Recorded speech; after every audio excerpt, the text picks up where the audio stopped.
Capítulo 6. La humildad en la vida diaria. Aquel que no ama a su hermano, a quien ve, no puede amar a Dios, a quien no ve. Primera de Juan 4:20.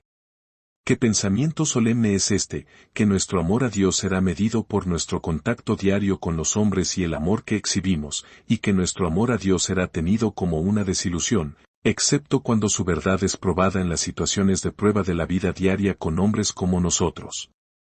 También es así con nuestra humildad. Es fácil pensar en humillarnos delante de Dios, pero la humildad delante de los hombres será la única prueba suficiente de que nuestra humildad delante de Dios es real, de que la humildad ha hecho su morada en nosotros y se hizo nuestra propia naturaleza, prueba de que nosotros, así como Cristo, hicimos de nosotros mismos personas sin reputación. Cuando, en la presencia de Dios, la humildad de corazón se hace, no una postura que asumimos por un tiempo, cuando pensamos en Él u oramos a Él, pero el propio espíritu de nuestra vida. Eso se manifestará en todo el conducir delante de nuestros hermanos. La lección es de profunda importancia. La única humildad que es realmente nuestra, no es aquella que intentamos mostrar delante de Dios en oración, pero aquella que cargamos con nosotros, y sostenemos, en nuestra conducta común. Las insignificancias de la vida diaria son la importancia y las pruebas de la eternidad, pues ellas prueban cuál es realmente el espíritu que transmitimos. Es en la mayoría de nuestros momentos desprotegidos que realmente mostramos y vemos lo que somos. Para conocer al hombre humilde, para conocer cómo el hombre humilde se comporta, usted tiene que seguirlo en la vida común de su día a día. ¿No fue eso que Jesús enseñó? Cuando los discípulos disputaron quién sería el mayor, cuando él vio cómo los fariseos amaban los primeros lugares en los banquetes y los primeros bancos en las sinagogas, cuando él les dio el ejemplo al lavarles los pies, ahí él enseñó sus lecciones de humildad. La humildad delante de Dios no es nada si no fuera probada en humildad delante de los hombres. Es también así en las enseñanzas de Pablo.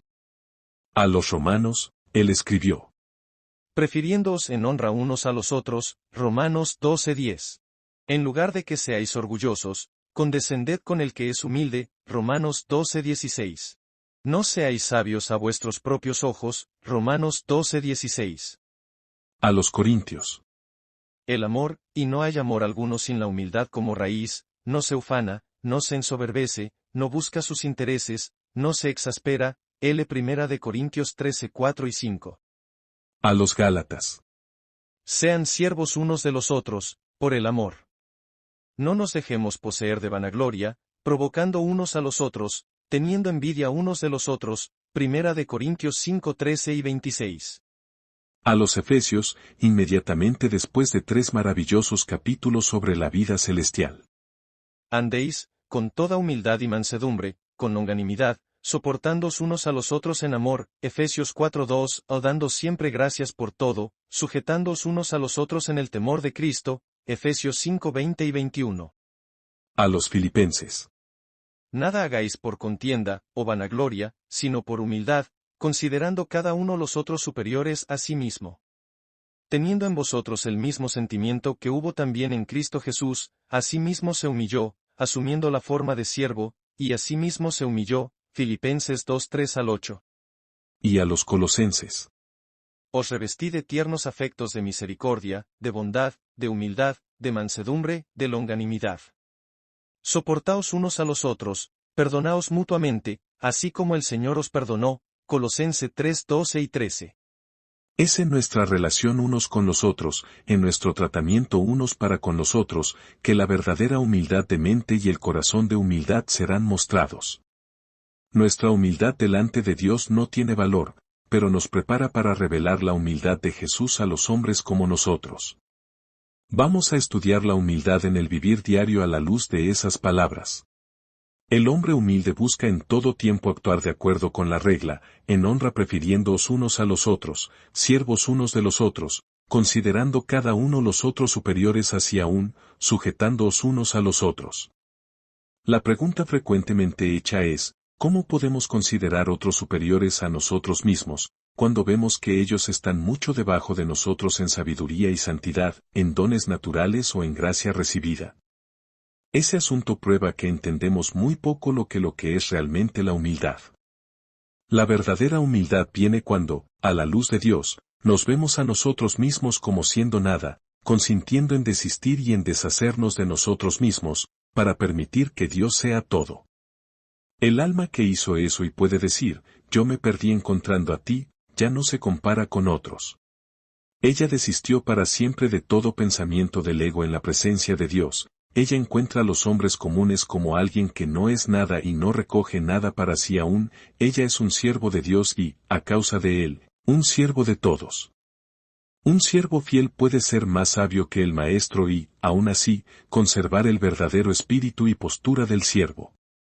El hombre humilde respeta cada hijo de Dios, aun el más débil y el más indigno, y lo honra y lo prefiere en honra como el hijo de un rey.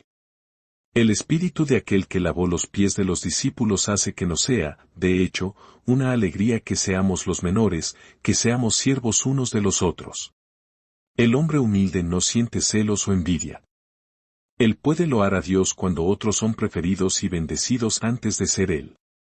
Él puede soportar y que otros sean loados y él siendo olvidado, pues en la presencia de Dios él aprendió a decir como Pablo.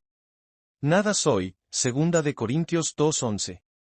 Él recibió el Espíritu de Jesús, que no se agradó a sí mismo y no recogió su propia honra, como el espíritu de su vida. Entre lo que son consideradas tentaciones por haber impaciencia e irritación, por haber opiniones duras y palabras bruscas, tentaciones que vienen de fallos y pecados de cristianos, el hombre humilde carga la determinación frecuentemente repetida en su corazón, y muestra eso en su vida: soportaos unos a los otros, perdonaos mutuamente, así como el Señor os perdonó. Él aprendió que, revistiéndose del Señor Jesús, Él se revistió de tiernos afectos de misericordia, de bondad, de humildad, de mansedumbre, de longanimidad. Jesús tomó el lugar del ego, y no es una imposibilidad perdonar como Jesús perdonó.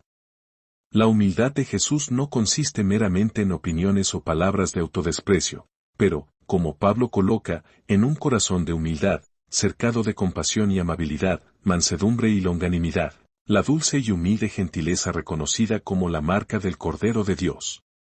En esforzarse por tener las experiencias más elevadas de la vida cristiana, el creyente está frecuentemente bajo el peligro de regocijarse en lo que alguien puede llamar la virtud más humana y valiosa, como osadía, alegría, desprecio al mundo, celo, autosacrificio. Incluso los antiguos estoicos enseñaron y practicaron eso, mientras las más profundas y gentiles, las más divinas y más celestiales, aquello que Jesús primero enseñó sobre la tierra, pues las trajo del cielo, aquello que está más evidentemente conectado a la cruz y con la muerte del ego, pobreza de espíritu, mansedumbre, humildad, modestia, son raramente consideradas o valoradas.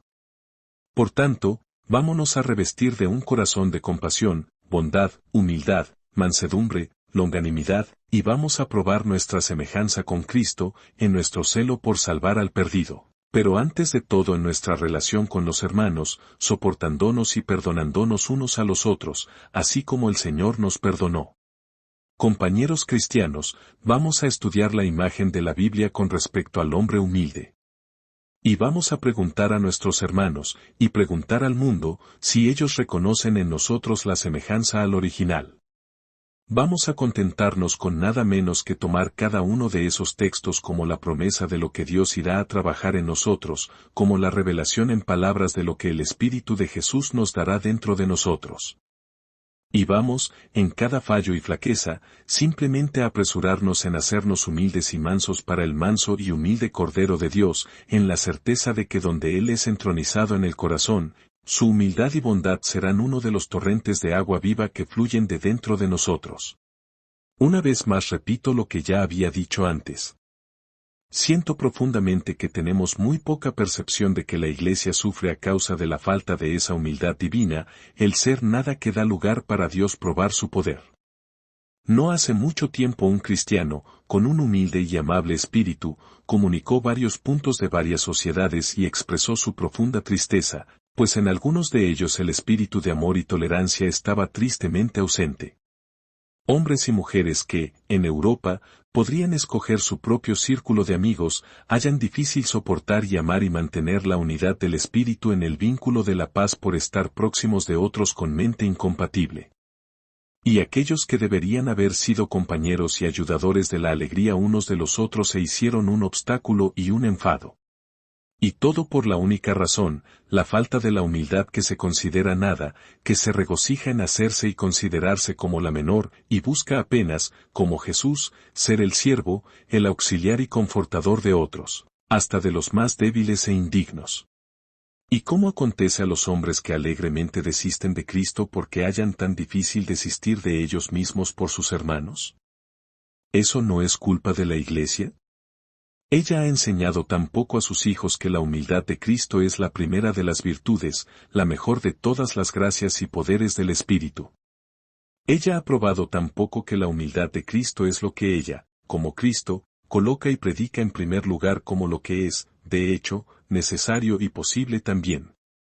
Permitamos que el descubrimiento de la ausencia de esa gracia nos mueva a mayor expectativa de Dios.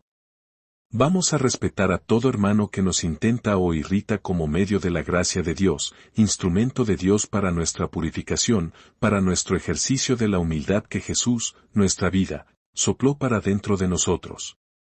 Y vamos a tener tal fe en Dios y nada en el ego, para que, sea como nada a nuestros propios ojos, recojamos solamente amarnos los unos a los otros en amor. El orgullo alimenta el recuerdo de la ofensa, la humildad las olvida tanto cuanto las perdona. Robert C. Chapman